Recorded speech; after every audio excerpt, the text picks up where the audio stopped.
Hi అండి, ఎలా ఉన్నారు? అందరూ బాగున్నారా?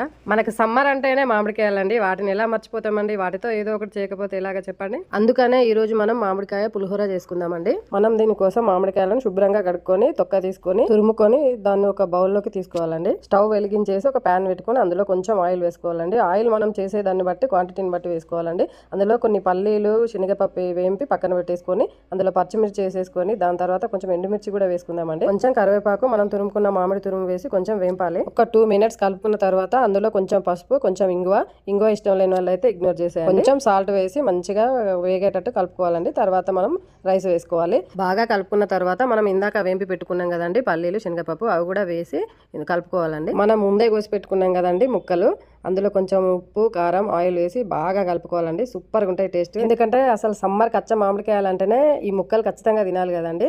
సూపర్గా ఉంటాయండి టేస్ట్. మామిడికాయ పులిహోర అయితే సూపర్గా ఉందండి. ఒకవేళ ఇందులో సాల్ట్ కలవకపోయినా మనం రైస్లో కలుపుకోవచ్చండి. తర్వాత మీరు ఒక్కసారి ఇలా ట్రై చేయండి, అస్సలు వదిలిపెట్టారు. ఇంకా ఈ ముక్కల విషయానికి వస్తే వీటి గురించి అందరికీ ఆల్మోస్ట్ తెలిసే ఉంటుంది కదండి. దీని టేస్ట్ వేరే లెవెల్ అంతే. ఓకే ఫ్రెండ్స్, ఈ వీడియో కనుక మీకు నచ్చినట్టయితే please like, share, subscribe. Bye bye.